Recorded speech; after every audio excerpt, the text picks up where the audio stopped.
All right, welcome to our new version of Chapter 3, Part 2, where we're going to talk about two-dimensional motion, in this case, specifically projectiles. And we're going to take a lot of the things that we learned in the previous chapter, in Chapter 2, the same kinematic equations, but we're going to apply them to a slightly different situation where we have motion in the vertical, but also motion in the horizontal. So that will be our big difference, so to speak. Come on, little. There we go. So projectile motions, again, means that we have an object or objects moving through the air in two dimensions. We have a horizontal direction, and that's going to be our x direction, just like it was in Chapter 2. And then we're going to have a vertical direction, and that's going to be called the y direction. And again, that is very much like what we did in Chapter 2. In the vertical direction, we will have the same acceleration we had in Chapter 2 for objects that were thrown upward or downward, right, traveling vertically, which is negative g. So we'll specifically say that that's a with a little subscript y to remind us that this is only the acceleration in the vertical direction. In the x direction, we are going to have no wind, no air resistance, so objects in the x direction will experience no acceleration. What that means is then that the velocity in the x direction will be constant. So whatever it was initially, that's what it will be. We have two different kinds of projectile motion, one where it's horizontal, meaning that the initial velocity is only in the x direction, and then initial velocities that are at an angle, which means that we'll have components. So as the object moves, right, we'll have an acceleration in the y and an acceleration in the x, right? We'll also have velocity components, x and y, and we'll have to treat the x and the y, the horizontal and the vertical, separately during our calculations and even when we write down our initial information.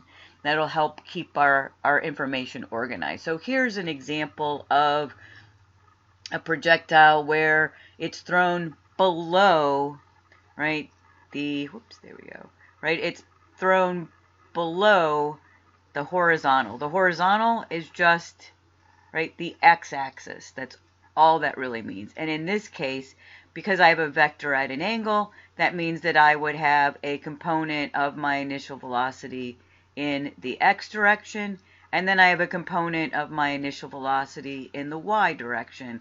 And as we'll find out, because there is no acceleration in the x direction, that means that for our velocity in the x, it's just going to be a constant.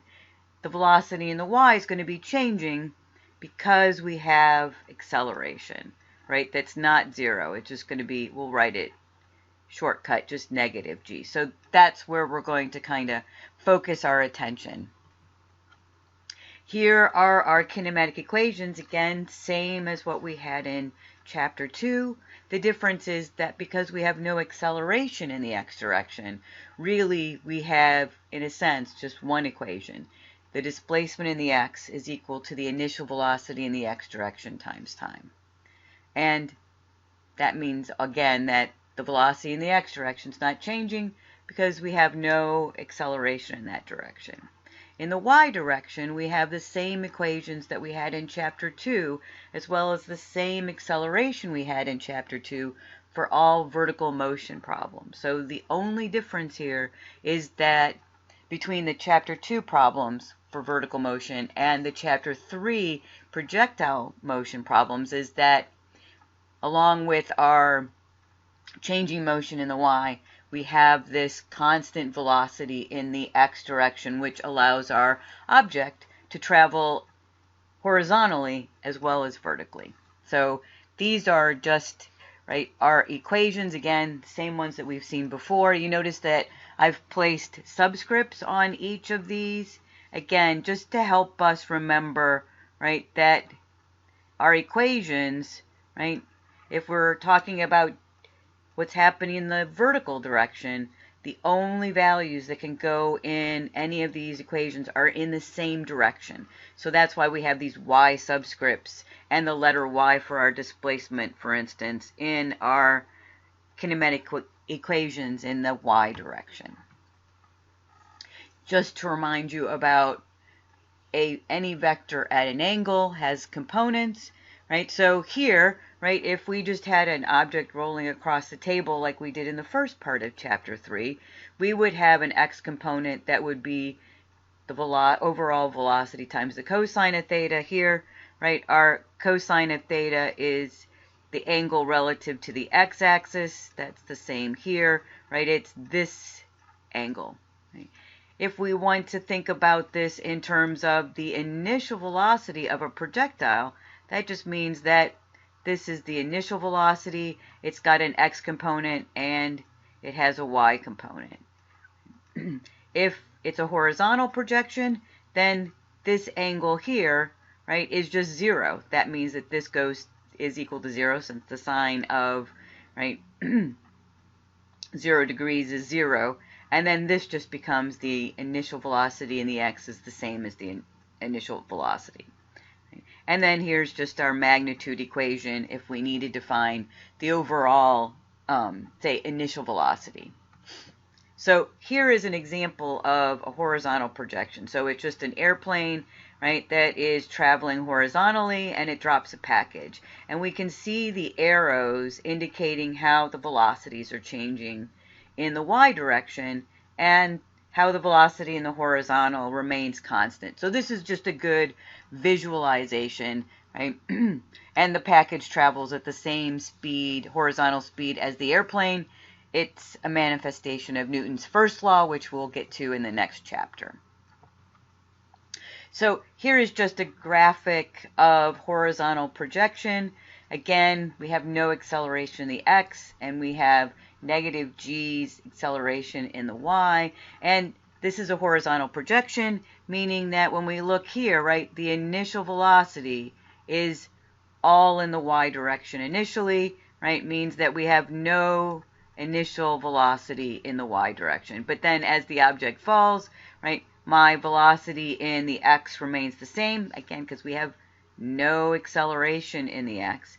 But if we look at what's happening in the y direction, right, our velocity vector is getting bigger and bigger. Here we have acceleration, and I'll remind you that our acceleration in this case is in the same direction as our velocity, and same direction always means speeding up. So this makes sense, right? Our object is falling vertically, speeding up, but horizontally, right, it's constant because there's no acceleration. So let's look at a relatively simple problem, and we're going to set up a little grid. So we have the horizontal motion, which is just the x, and then we have the vertical motion, which is just the y. And we're just going to make a little table to organize our data, right? So it's got a horizontal speed.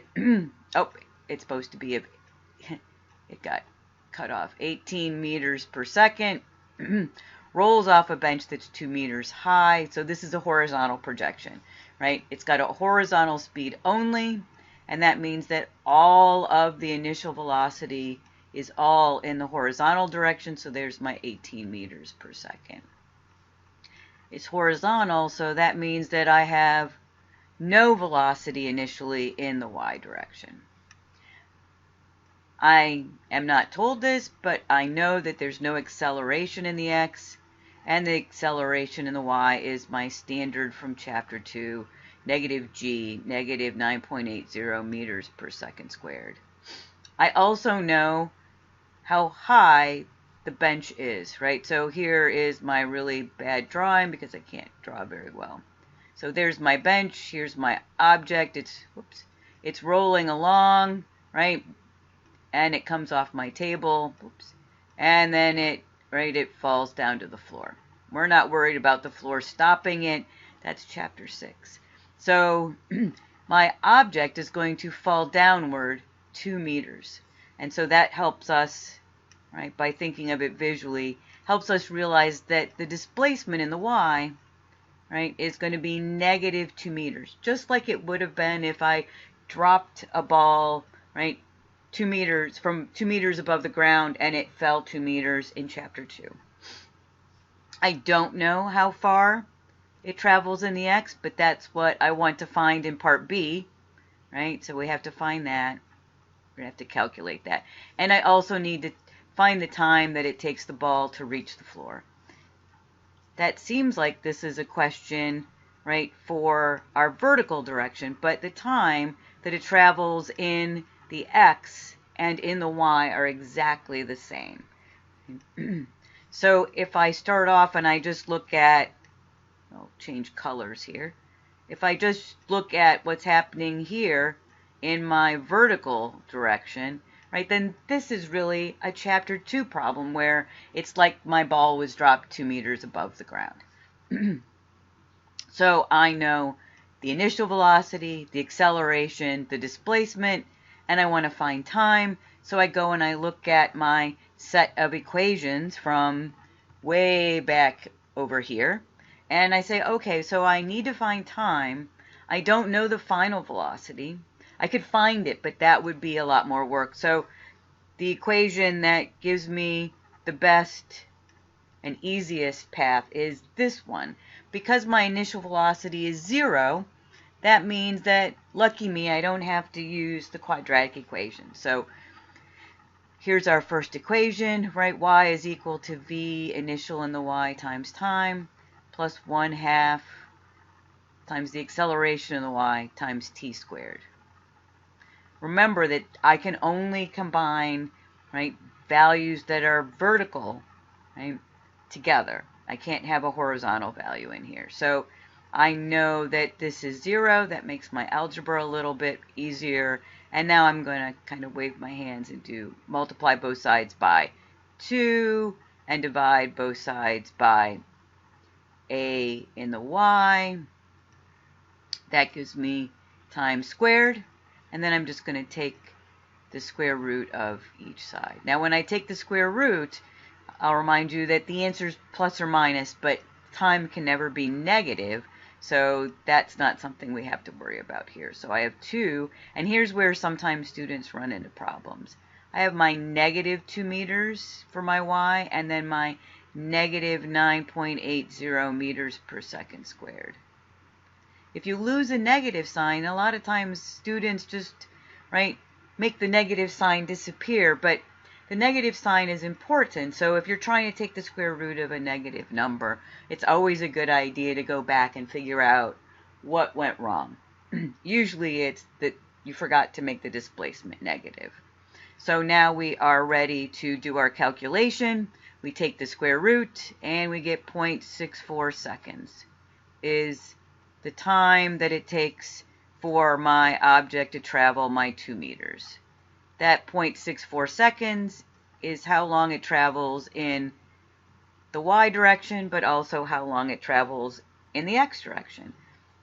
Now I need to find how far my object lands from the bench. So I want to find this dimension, so that's going to be x, my displacement.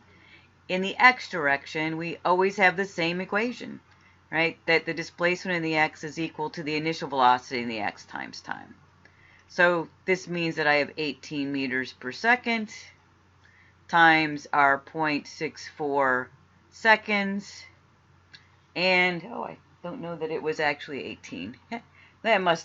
Maybe it was 8, but that's okay. We won't worry about it. We'll make it 18, right? So 18 times 0.64 gives me 11.5. So not this answer because I changed my projection. That's okay. Notice that having the wrong velocity in the x direction, right, only affected the horizontal displacement. It didn't have anything to do with the vertical y. So it's kind of a teaching moment kind of mistake. Right, so now I have found how long it took the ball to reach the floor before the floor stopped it, and how far from the point on the floor directly below the edge of the bench, right, the ball will land. Again, I've organized my information so that I've kept my horizontal information and my vertical information separate. And we're going to do the same thing for our next problem. Here we have an initial velocity, right, that is at an angle. So it's at an angle. That means that it has to have x and y components, even if it means that we have to do something like use the quadratic equation. We can't make the initial velocity in the y 0 to make the mathematics easier because we're going to get the wrong answer. Right? Notice that, again, just like our horizontal projection, in the x direction, my velocity never changes because I have no acceleration in the x to change it. In the y, right, I still have negative g, so here's my initial velocity in the y, and it gets smaller and smaller. It gets smaller and smaller because my acceleration in the y is opposite my velocity, and that always means that I'm slowing down. Here's where I change direction, and now my velocity and my acceleration are in the same direction, and so now I'm speeding up. Just to remind you from chapter 2, if I drew this as a velocity in the y versus time graph, right, here's my initial velocity, here's where it changes direction, and then here's where it comes back down. If I take the slope of that particular graph, velocity versus time graph, right, I'm going to have a constant negative slope, and so that means I have a constant negative acceleration that happens to be negative g, right, the whole time. Whether it's going up or going down, often this is, right, a problem conceptually for students, so it's a good idea to kind of remind you again. So here is just an animated GIF of, right, a projection at an angle, so we can kind of visually see what's happening. So if you look at the numbers for the velocity in the x direction, it's 60 meters per second the whole time. But as time progresses in the y direction, right, it starts off at 60 meters per second also, means it left at 45 degrees. We'll get to that. And then it goes up, reaches its maximum height where it stops in the y direction only, and then it starts coming back down. So visually, it's exactly the same as this. It's just that in this picture, right, my projectile is at some height above the ground, right?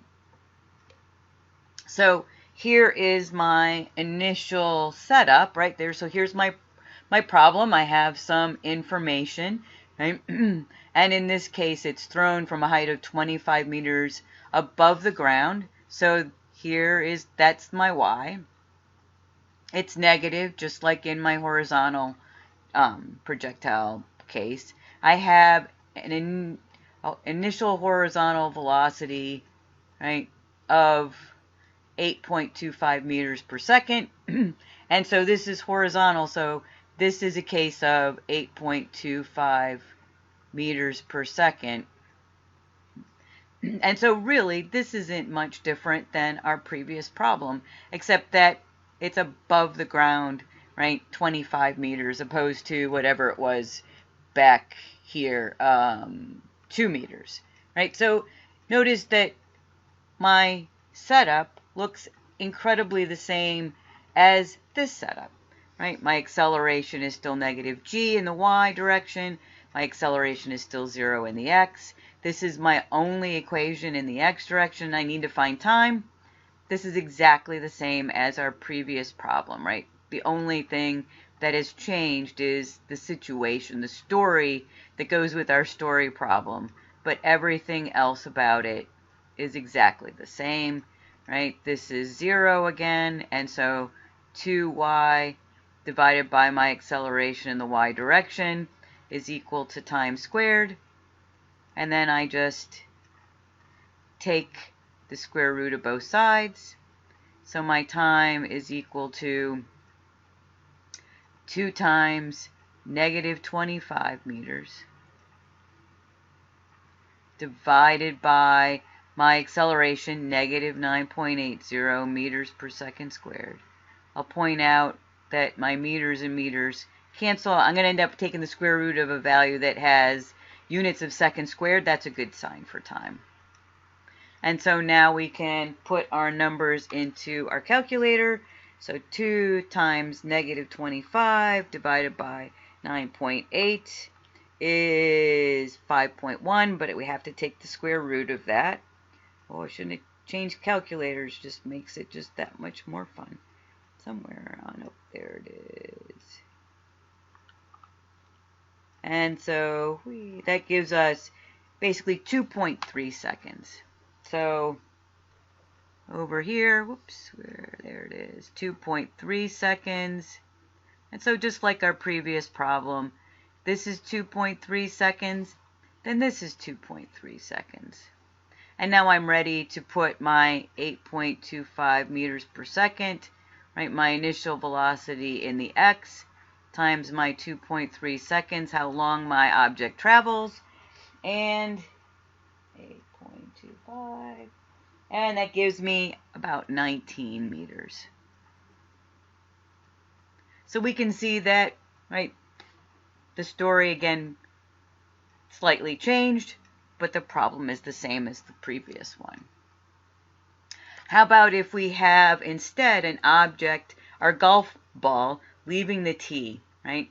Now it has an initial velocity of 25 meters per second, but the key is that in this problem, it's at an angle. And so we know that if it's at an angle, it's got components. So here's my x, here's my y, here's my initial velocity, here's my angle relative to the horizontal or the horizon, which is the x direction. And that means I have components just like I would have in the first part of this chapter. So over here, we've taken 25 meters per second, the initial velocity, times the cosine of 50. That gave us the initial velocity in the x direction, so that goes here in our table. And then we took 25 meters per second times the sine of 50 degrees. That gives us 19.2 meters per second. That's our initial velocity in the y. If we wonder about what happens at y max, right? My velocity in the x is exactly the same because I have no acceleration. But when we reach the maximum height in the y, right, that's where my velocity stops because, again, right, if we drew a picture in the x direction, right, my velocity in the x would just be this constant 16.1 meters per second. But my velocity in the y direction doesn't look like that, right? It starts off with a positive velocity, reaches its maximum height, and then starts coming back down, right? And then it reaches the ground, and the ground stops it, but that's chapter 6, right? The velocity in the y changes. The slope of my graph is negative g. It's constant and it's negative, so this is my acceleration the whole time. And in this particular problem, I want to find y max, and I want to find the time. So in this problem, right, I can say, well, if I want to find y max, let's do that first. I know the initial velocity, I know the velocity at y max, and I know the acceleration.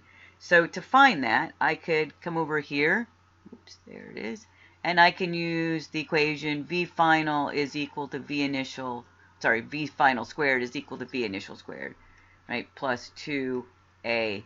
And I'm just going to put our little subscripts on our values. So remember that these are only going to be values in the vertical column. And so this is 0 at y max, and I can do some do-si-doing of, all right, so here's negative v initial squared is equal to 2 times my acceleration of y times y. So I can divide both sides by 2 times the acceleration in the y. And so now I have solved for y. So now we can put our values in. So we have negative, that negative sign's outside of our value of our initial velocity. So 19.2 meters per second, and then we have to square that. And then divided by 2 times our acceleration. So here's a case again where we have to be careful about our negative signs. So negative sign here, negative sign here. Y max is above the starting point, so good news. That means that in this case, right, Y max is going to have the correct sign, so always a good sign. So I'm going to put my numbers into my calculator. Well, I keep using this other calculator. Oh, there's the square button. So 19.2 meters per second squared is 368.64. That negative sign's out front. And then we divide by the quantity of 2 times negative 9.8. And that gives us 18.8. And that's got units of meters, and I can double check that, right? Meters squared, second squared, just meters, and second squared, so the second squared cancels out, right? And so I end up with meters, so always good to double check our units. So here's our 18.8 meters.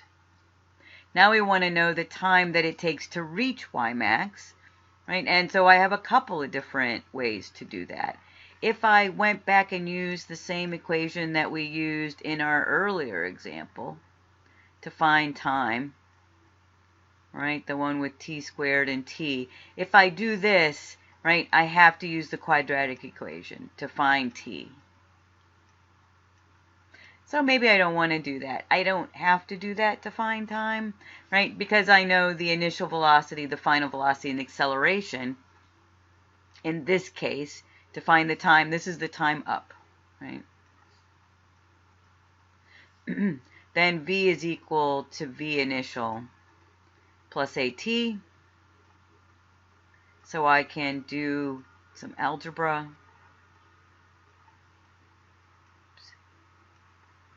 I'm going to end up with t that's positive, always a good sign, right? So v final here at Ymax is just 0. So I have this negative sign.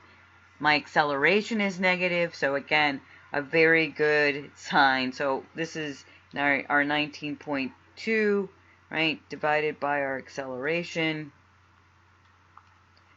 Our negative signs cancel, and we end up with 2.0 seconds. And again, this is the time that it travels in the x direction and in the y direction at the point where it reaches, right, the maximum height. So this would be right here and right here, right? So this is at 2 seconds. And now I want to know how far it traveled in the x. I know how far it traveled in the y. So I'd have my 16.1, my initial velocity in the x, times my time, and that gives me about 31.5. I'm not being very good about significant figures, right? Or 32 meters, right, if I was going to be picky. So here we can see the difference between this problem and our earlier problem, this one, right, where because the initial velocity was 0, right, we chose a different equation to find time than we did here. And we knew some other things that were happening, right? There is no Ymax necessarily really in a horizontal projection because it's not going upward, right? So how about if we have somebody shooting an arrow, it has a launch speed of, oh, this is the 18. It's because I copied them from some other things. So this should be 18 meters per second. Right? It must strike a target 31 meters away at the same elevation. Same elevation, that's the key here. What should be the projection angle? Here, because it's the same elevation, right, if I drew a picture, so that would be like, here's my little man with the, I can't draw. There he is, he's got a bow, and he shoots this arrow, and it goes, and now it's at the same elevation, right? The key here is that it went up to Ymax, and then it came down from Ymax, so it made a round trip. So this is a very important qualifier. So the overall displacement is 0. Because the overall displacement is 0, I can use this equation, where r is just the overall range, right? It's just x. Students love this particular equation because it seems to make life so much easier, but you can only use it when it applies. So really, right, and I could derive it for you, but nobody cares, right? If the displacement is 0, I could derive this equation, right? Just know that that's where it comes from. It comes from a combination of kinematic equations, right, where y is equal to 0. So in this case, right, I know that my x is going to be 31 meters. There it is. I know my initial velocity, and I want to know the angle. So here, I'm just going to write it as x. So x, whoops, stop. X v times g is equal to v initial squared times the sine of 2 theta, where theta is relative to the horizontal. Now I'm going to divide both sides by v initial squared. And so now I can take the inverse sine of both sides. So the inverse sine of x, which is 31 meters, times g, which is not negative. It's just, right, the magnitude. G is just a magnitude. That's why we've been saying negative g, right? This is 18 meters per second, but we can't forget to square it. And when we find that, it's going to equal 2 times our angle. So we'll take out our calculator, and so we select inverse sine. Oops, I forgot, this calculator is weird. So I'm going to take 31 times 9.8 divided by 18 squared, which gives me, well, that can't be right. Oh, I think I did something wrong. Oh, because I think I did that. So 31 times 9.8 gives me 303.8. And then I'm going to divide that by 18 squared, which is 324. There we go. So I'm going to take the sine, the inverse sine, of 0.9376. No, it's really 7. Whoops. So I'll remind you that, right, the sine of any angle, it's got to be 1 or less. And then when I get that, that's going to be equal to 2 times the angle. So now I'm going to take the inverse sine, and that's about 70 degrees. So 70 degrees is equal to 2 times my angle. So half of 70 is 35 degrees. So I have to shoot my arrow at 35 degrees in order for it to strike a target that is 31 meters away. Right, so here, right, here's my target. Right, so it's the same height again. Only could use this equation because my overall displacement is 0. Special case. So how about if we have another case where we have our stone thrown across our bridge, right? So in this case, right, if we only cared about this, whoops, right, then we could use the range equation, but we don't, right? So we're going to start off, we're going to draw our horizontal, right, and our y columns to keep our data straight. So we have initial velocity in the x, right? We have initial velocity in the y. We know there's no acceleration in the x, and we know the acceleration in the y is negative g, right? So negative g, feel lazy. Right? It's thrown at a height above 20 meters above the river. So even though it's going to go up and then back down, the overall displacement is here, and it's this 20 meters, but it's downward. So again, we have to remember our negative sign, so 20 meters downward. We don't know what x is, but that's what we're going to try to find in part A, right, where it asks what the range of the stone is. They want us to find x. And then we want to know what velocity does the stone strike the water. So this becomes a little more complicated. Right? And so the velocity at the end, right, for in the y direction is going to be exactly what it was, right, initially. but we're going to have to find the velocity in the y direction. We know that's changing with time because there's acceleration. So, and we don't know what the velocity is. Oh, here we'll just make, we've liked 18 a lot, so we'll make this 18 meters per second. Might not be quite problem 75, but that's okay. So because I have an initial velocity at an angle, that means that it has components. So my initial velocity in the x is going to be my overall initial velocity times the sine of the angle, times the cosine of the angle relative to the x. So that's going to be 18 meters per second times the cosine of 45. And then I'm going to do the same thing in the y direction, right? I'm going to have 18 meters per second times the sine of 45 degrees. Remember the magic of sine of 45 and cosine of 45?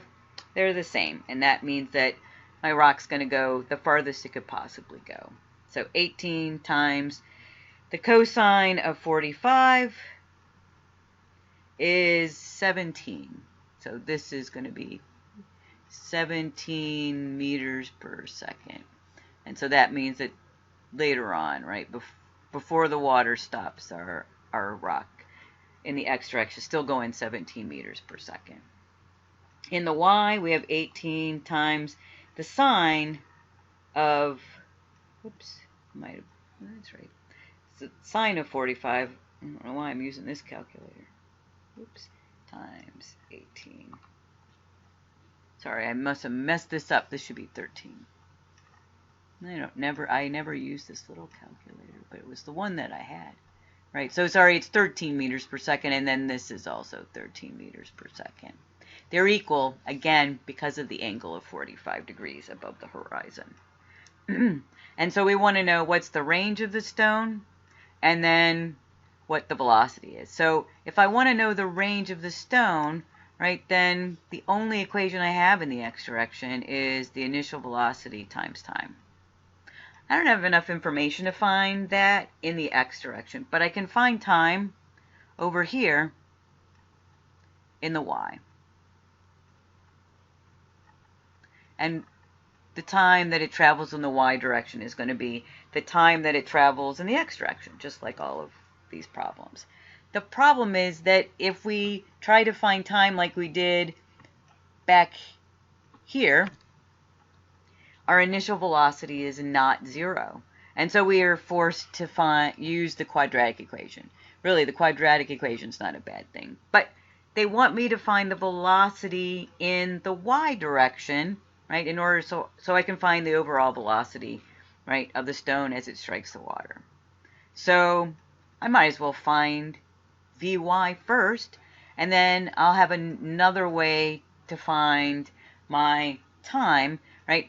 It means that I'll end up using 2 equations, really, instead of 3, because I won't need the quadratic equation. So if I look at this part, I know the initial velocity, the acceleration, the displacement in the y, and I want to find the final velocity in the y. So v final in the y squared is equal to v initial in the y squared plus 2 times the acceleration of the y times y. Well, this makes it a lot easier because it's already solved for basically Vy. So I'm going to take the square root of both sides, but I'll remind you that when I take the square root of a number, my answer could be positive or negative.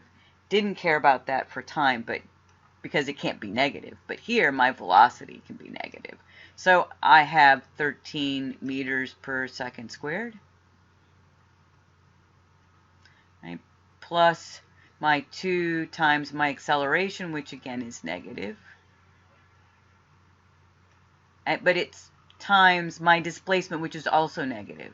This is another case of if you lose a negative sign, right, you might find yourself trying to take the square root of a negative number. That doesn't mean that you just make the negative go away. It means you go and figure out how you lost the negative sign. So I have 13 squared, right, plus my quantity of 2 times my acceleration times my displacement. That gives me 561.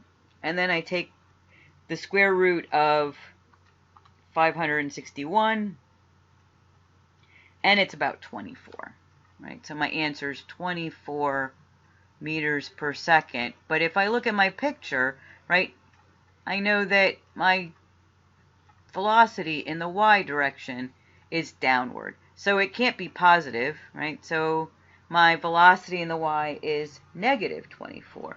This becomes very important when I need to find my time, right? So I'm going to change colors because I can. Oh, how about purple? Purple's fun. So now I want to find, so here's my negative 24 meters per second. I want to find time. Still can't find time in this problem by looking at the x. Going to look at the y. And now I have the initial velocity, the final velocity, and the acceleration. That means the easiest way to find time is going to be the final velocity is equal to the initial velocity plus the acceleration times time, where each of my components is in the y direction, except time's not a vector. And so now I can do my do-si-do algebra. So I have the change in my velocity in the y divided by my acceleration. That's going to give me time. And so here's where it's really important not to lose a negative sign. So I have 24 meters per second is my final velocity minus 13 meters per second, my initial velocity, divided by negative g, negative 9.80 meters per second squared. And this is going to give me my time.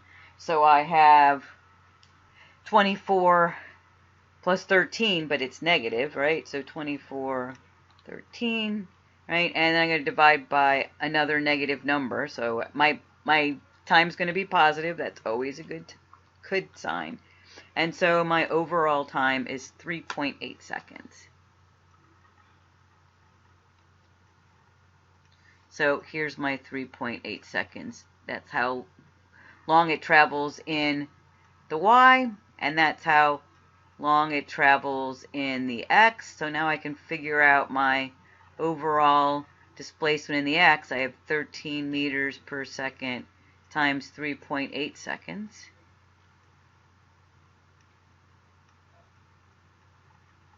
And so it's going to travel 49 meters.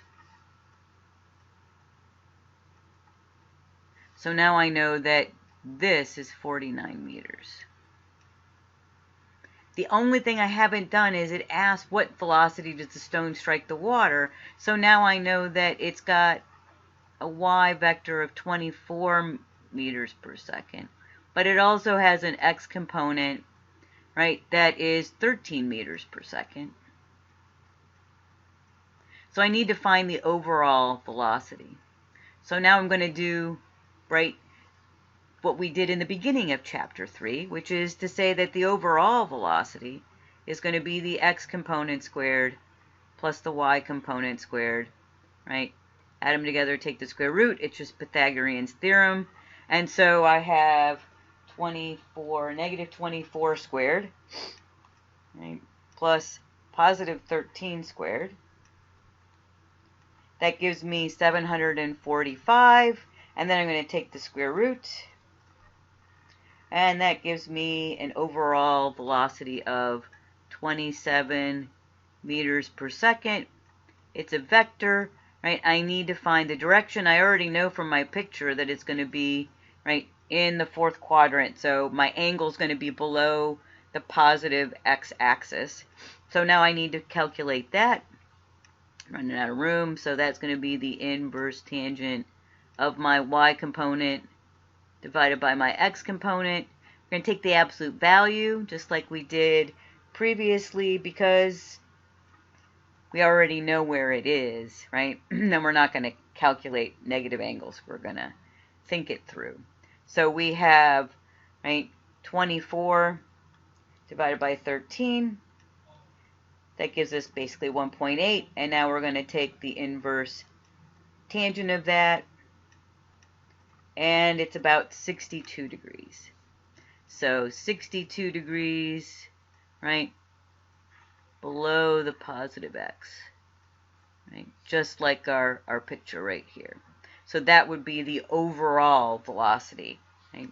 So we had to combine our x and y components, very much like the kind of things we did in the first part of this chapter. Oh, and we already figured that out, right? And so that is the end. So hopefully these examples help you preparing to do some of our work here in the second part of chapter 3.